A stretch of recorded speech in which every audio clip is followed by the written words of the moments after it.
அனைவருக்குமே வணக்கம். சற்று முன் கிடைத்திருக்கக்கூடிய ஒரு மிக மிக முக்கியமான செய்தி ஒன்று வெளியாகி உள்ளது. சற்று முன் பாலியல் வழக்கில் ஞானசேகர் அந்தர்பல்டி உதயநிதி தான் அந்த சார். இது மாதிரி பார்த்தீங்கன்னா செய்திகள் வெளியாக இருக்குது. ஏற்கனவே அண்ணா பல்கலைக்கழகத்தில் நடந்த பாலியல் தொந்தரவின் அடிப்படையில் இதில் பார்த்தீங்கன்னா முக்கிய குற்றவாளியாக ஞானசேகர் அவர்கள் கைது செய்யப்பட்டு இப்போ இவருக்கு பார்த்தீங்கன்னா ஞானசேகர் அவர்களுக்கு நீதிமன்றம் இறுதி தீர்ப்பு வழங்கியிருக்காங்க. இந்த நிலையில் தான் இப்போ ஞானசேகர் அவர்கள் 30 ஆண்டுகள் சிறை தண்டனை ஆயுள் தண்டனை வழங்கியிருக்காங்க இல்லையா. இந்த நிலையில் தான் இப்போ அதிரடியாக உதயநிதி ஸ்டாலின் அவர்கள் பார்த்தீங்கன்னா உதயநிதி தான் அந்த சார், இவர் தான் அனைத்துமே செய்ய சொன்னார் அப்படின்ற மாதிரி இப்போ இவர் வாக்குமூலம் கொடுத்ததாக ஒரு தகவல் வெளியாகி வருது. இந்த நிலையில் தான் இந்த ஞானசேகருடைய ஆயுள் தண்டனை பார்த்தீங்கன்னா இப்போ ஸ்டாப் பண்ணி வச்சுருக்காங்க. இந்த நாள் தான் இப்போ தமிழகத்தில் பெரும் பரபரப்பை ஏற்படுத்தியிருக்கு. இதை பற்றி இந்த வீடியோவில் நம்ம முழுமையாக பார்க்கலாம். அதுக்கு முன்னாடி நம்ம சேனலுக்கு இப்போ தான் நீங்கள் முதல் முறையாக வந்திருக்கீங்க அப்படின்னா மறக்காமல் நம்மளுடைய சேனலை சப்ஸ்கிரைப் பண்ணி சப்போர்ட் பண்ணுங்கள். வாங்க வீடியோக்குள்ளே போகலாம்.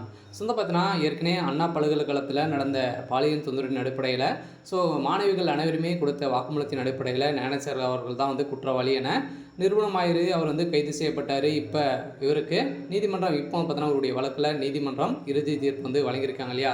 இவருக்கு ஆயுள் தண்டனை விதித்துட்டாங்க. அதே மாதிரி தான் இந்த அண்ணா பல்கலைக்கழக மாணவி வழக்கில் நீதிமன்றம் முழுக்க அனைத்துமே சென்னை பல்கலைக்கழக மாணவி பாலியல் வன்கொடுமை செய்யப்பட்ட வழக்கில் கைதான ஞானசேகர்களுக்கு ஆயுள் தண்டனை விதித்து சென்னை மகளிர் நீதிமன்றம் தீர்ப்பளித்துள்ளது. மேலும் இவருக்கு 90,000 ரூபாய் அபராதமும் விதிக்கப்பட்டுள்ளது. இருந்தாலுமே ஞானசேகர் குறைந்தபட்சம் 30 ஆண்டுகள் தண்டனை அனுபவிக்க வேண்டும் என்றும் அதற்கு பிறகு அவரது விடுதலை குறித்து பரிசீலிக்கப்படும் என உத்தரவிட்டாங்க இல்லையா.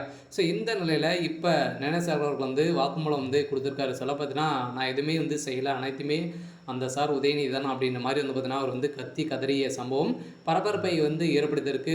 இந்த நிலையில் தான் மகளிர் ஆணையம் மீண்டும் பார்த்தீங்கன்னா அதிரடியாக உதயநிதி மீது பார்வைப்பட்டிருக்கு. சில உதயநிதி அவர்களுக்கு இப்போ சமன் அனுப்பியிருக்காங்க.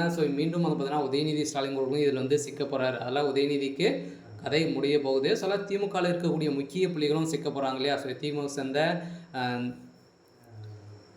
அமைச்சர் சுப்பிரமணியன் அவர்கள் தான் முக்கிய புள்ளியாக இருந்திருக்காரு. இருந்தாலுமே இவர் பார்த்தீங்கன்னா இதை தொடர்ந்து உதயநிதி தான் இதில் முக்கிய புள்ளியாக இப்போ சிக்கியிருக்காரு. இதனால் இவர் கொடுத்த வாக்குமூலத்தின் அடிப்படையில் தான் இப்போ தகுந்த ஆதாரம் சிக்கியிருக்கு. இந்த வழக்கில் ஞானசேகர் குற்றவாளி என கடந்த மே மாதமே 28ஆம் தேதி பார்த்தீங்கன்னா சென்னை மகளிர் ஆணையம் தீர்ப்பளித்தது.